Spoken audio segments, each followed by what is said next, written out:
Hi hello friends, welcome to cooking style channel. இந்த வீடியோவில் ரொம்பவே சூப்பரான, அதுவும் ரொம்பவே சிம்பிள் இன்க்ரீடியன்ட்ஸ் வீட்டில் யூஸ் பண்ணுற பவுடரை வச்சு ரொம்ப சூப்பரான ஃபிஷ் ஃப்ரை எப்படி செய்கிறதுன்னுட்டு தான் காமிச்சிருக்கேன். இந்த மெத்தடை ஃபாலோ பண்ணி கண்டிப்பாக நீங்களும் வீட்டில் ட்ரை பண்ணி பாருங்கள். இந்த ரெசிபி உங்களுக்கு எப்படி வந்துச்சுன்னுட்டு என்னோடய கமெண்ட்டில் ஷேர் பண்ணுங்கள். ஸோ இந்த சூப்பரான ரெசிபியை எப்படி ரொம்பவே ஈஸியாகவும் ரொம்பவே டேஸ்ட்டாகவும் செய்கிறதுன்னு பார்க்கலாம். வாங்க வீடியோக்குள்ளே போகலாம். முதல்ல இந்த மாதிரி ஒரு பவுல் எடுத்து நான் ஒரு 1/2 டீஸ்பூன் மஞ்சள் தூள் எடுத்திருக்கேன். 1 டேபிள் ஸ்பூன் மிளகாய் தூள் எடுத்துன்னு இருக்கேன். நான் இது காஷ்மீரி மிளகாயும் போட்டிருக்கிறதுனால இது கலர் நல்லா கொடுக்கும். 1 டேபிள் ஸ்பூன் தனியாத்தூள் எடுத்துன்னு இருக்கேன். 1/2 டேபிள் ஸ்பூன் கரம் மசாலா எடுத்துன்னு இருக்கேன். 1/4 டீஸ்பூன் மிளகுத்தூள் எடுத்துன்னு இருக்கேன். அது கூடவே ஒரு 1.5 டேபிள் ஸ்பூன் அளவுக்கு இஞ்சி பூண்டு பேஸ்ட்டு சேர்த்துன்னு இருக்கேன்.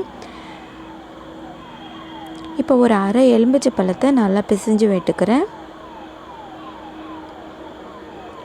இது போல் 1/2 எலுமிச்சை பழத்தை நல்லா ஸ்குவீஸ் பண்ணதுக்கப்புறமா இப்போ இதில் தேவையான அளவுக்கு உப்பு சேர்த்துடலாம். இப்போ இது போல் தேவையான அளவுக்கு உப்பு சேர்த்ததுக்கப்புறமா ஒரு டேபிள் ஸ்பூன் அளவுக்கு எண்ணெய் சேர்த்துக்கிறேன். இப்போ இதெல்லாம் நல்லா மிக்ஸ் பண்ணுறதுக்காக நான் தேவையான அளவுக்கு தண்ணி சேர்த்துக்கிறேன். இது மெத்தடு நம்ம ரொம்ப கெட்டியாகவும் இருக்கக்கூடாது, ரொம்ப தண்ணியாகவும் இருக்கக்கூடாது. அதாவது பஜ்ஜி போடுறோம் இல்லையா, அதை விட கொஞ்சம் கெட்டியாக இருக்கணும், அந்த அளவுக்கு சேர்த்துக்கணும். இப்போ நான் கொஞ்சம் தண்ணி சேர்த்து இது இந்த அளவுக்கு வர மாதிரி நான் பண்ணிக்கினேன். இப்போ இதை நல்லா நான் கலந்து விட்டதுக்கப்புறமா இது ப்ரிப்பேர் ஆகிடுச்சு. இந்த ஸ்டேஜில் நான் 1 கேஜி ஃபிஷ் எடுத்துன்னு இருக்கேன். நான் பாம்ப்ளேட் ஃபிஷ் எடுத்துன்னு இருக்கேன். நீங்கள் எந்த ஃபிஷ்ஷில் வேணாலும் இந்த மசாலாவை ட்ரை பண்ணி பார்க்கலாம். இது உங்களுக்கு ரொம்பவே டேஸ்ட்டாக இருக்கும். இது ரொம்பவே சிம்பிளானது, யார் வேணாலும் இதை ப்ரிப்பேர் பண்ணலாம். பேச்சுலர்ஸுக்கு கூட இது ரொம்பவே யூஸ்ஃபுல்லாக இருக்கும், பிகினர்ஸ்க்கும் இது ரொம்பவே யூஸ்ஃபுல் தான். ஆனால் டேஸ்ட்டு உங்களுக்கு நல்லாவே வரும். அதனால் மிஸ் பண்ணாமல் நீங்கள் ட்ரை பண்ணி பார்க்கலாம். இப்போ இது போல் நல்லா உள்ளேருந்து விட்டு இந்த நடுவில் ஸ்லிட் இருக்கு இல்லையா, இதிலெல்லாம் கூட நல்லா சேர்கிற மாதிரி நான் மசாலாவை சேர்த்துட்டேன். இப்போ அதே போல் மீதம் இருக்கிற எல்லா ஃபிஷ்ஷுலேயும் நான் மசாலாவை இதே மாதிரி சேர்த்துட்றேன்.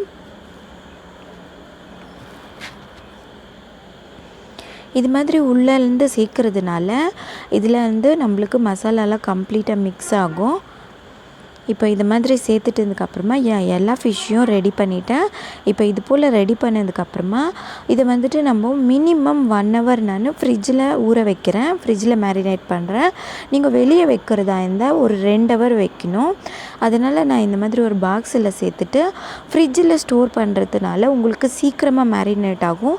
ஃபிஷ்ஷில் மசாலா சீக்கிரமாக ஒட்டிடும். உங்களுக்கு டைம் இருந்தால் நீங்கள் 2 ஹவர் 3 ஹவர் கூட ஊற வைக்கலாம். நீங்கள் எந்த அளவுக்கு ஊற வைக்கிறீங்களோ அந்த அளவுக்கு மசாலா ஃபிஷ்ஷோட நல்லா க்ரிப்பாக ஒட்டும். அதனால் நான் இது போல் சேர்த்துட்டு ஃப்ரிட்ஜில் நான் ஒரு 1 ஹவர் மேரினேட் பண்ணி எடுத்துக்கிறேன். இப்போ இது ரெண்டையும் சேர்த்து நான் ரெஃப்ரிஜிரேட்டரில் வச்சுட்டேன். இப்போ 1 ஹவர் கழித்து பார்த்தாக்கா இது இந்த அளவுக்கு ஆயிருந்துச்சு. 1 ஹவருக்கு அப்புறமா நான் வெளியே எடுத்து வச்சுருந்தேன் ஒரு 15 மினிட்ஸு. இப்போ இந்த பக்கம் ஸ்டவ் ஆன் பண்ணிவிட்டு நான் இந்த மாதிரி ஒரு இரும்பு தவா எடுத்துக்கினேன். நீங்கள் வேணால் கடாயி இல்லை எது இருக்குதோ அதில் யூஸ் பண்ணிக்கலாம். இதில் நான் ஒரு 2 டேபிள் ஸ்பூன் அளவுக்கு எண்ணெய் சேர்த்துருந்தேன். எண்ணெய் காஞ்சதும் நம்ம எடுத்து வச்சுருந்த மசாலாவை சேர்த்துக்கலாம். மசாலா இது மாதிரி இந்த பாக்ஸ்லேயே மீதம் இருக்கிறத நான் இது மாதிரி சேர்த்துக்கிறேன். இந்த மாதிரி சேர்த்து இதே போல் பண்ணினாக்கா நம்மளுக்கு மசாலா மறுபடியும் ஃபிஷ்ஷில் நல்லா ஊறிடும். இப்போ இதை ஒரு 2 நிமிஷம் ஆனதும் இதை நான் திருப்பி போட்டுக்கிறேன். பாருங்கள், நீங்களே பார்த்துட்ருப்பீங்க இதில் எந்த அளவுக்கு மசாலா நல்லா க்ரிப்பாக ஃபிஷ்ஷோடு ஒட்டி இருக்குன்னுட்டு. நல்லா பிரியல, இது எண்ணெயோட இது செப்பரேட்டாக ஆகலை, ஃபிஷ்ஷோட நல்லா மசாலா ஒட்டியிருக்கு. இப்போ மீடியம் ஃப்ளேம்லேருந்து ஹை ஃப்ளேம் இந்த அட்ஜஸ்ட்மெண்ட்லேயே நம்ம ஒரு 2லேருந்து 3 நிமிஷம் 3லேருந்து 5 நிமிஷம் திருப்பி விட்டோம்னா நம்மளுக்கே தெரியும், செய்யும் போதே நம்மளுக்கு புரியும் இது வெந்திருக்கா, எந்த அளவுக்கு கிறிஸ்பியாக இருக்குன்னுட்டு. இப்போ இது ரெடி ஆகிடுச்சு. ஒரு ஃபிஷ்ஷு ப்ரிப்பேர் பண்ணுறதுக்கு எனக்கு 5 to 7 மினிட்ஸ் ஆயிருந்துச்சு. அவ்வளோதான், இது சூப்பராக ரெடி ஆகிடுச்சு. இப்போ இதை எடுத்து வச்சுக்கிறேன்.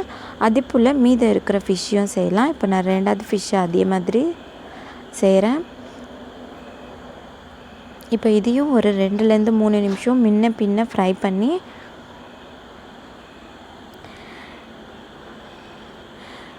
இது போல் ஃப்ரை பண்ணுறதுனால நம்மளுக்கு ஆயிலும் நிறைய இழுக்காது, நம்மளுக்கு ஃபிஷ்ஷும் நல்லா கிறிஸ்பியாக ஃப்ரை ஆகும், மசாலாவும் நல்லா ஃபிஷ்ஷோடு சேர்ந்துருக்கு. இதை இந்த மாதிரி தோசை கரண்டியில் நம்ம ப்ரெஸ் பண்ணோம்னா சீக்கிரமாக வேகிறதுக்கு யூஸ்ஃபுல்லாக இருக்கும். இப்போ இதுவும் ஒரு 5 to 8 மினிட்ஸில் நான் ஃப்ரை பண்ணின்னு இருக்கேன். இப்போ இதுவும் சூப்பராக ரெடி ஆகிடுச்சு. இது பார்த்திங்கனாவே தெரியும் எந்த அளவுக்கு மசாலா நல்லா கிறிஸ்பியாகவும் நல்லா க்ரிப்பாகவும் ஃபிஷ்ஷோட பிடிச்சிருக்குன்னுட்டு. அவ்வளோதான், நான் எல்லா ஃபிஷ்ஷையும் இதே மாதிரி செஞ்சு வச்சுக்கினேன். அவ்வளோதான், இப்போ இந்த நம்ம சர்விங்காக எடுத்துக்கலாம். நீங்களே பார்த்துருப்பீங்க எந்த அளவுக்கு சிம்பிளாக இருந்துச்சு. ஜஸ்ட் வீட்டில் இருக்கிற நம்ம சில்லி பவுடர், கொரியாண்டர் பவுடர்லேயே நம்ம இந்த மாதிரி சூப்பரான ஃபிஷ் ஃப்ரையை செஞ்சிட்டோம். ஸோ நீங்களும் ட்ரை பண்ணி பார்த்துட்டு இந்த ரெசிபி உங்களுக்கு எப்படி வந்துச்சுன்னுட்டு என்னோட கமெண்ட்டில் ஷேர் பண்ணுங்கள்.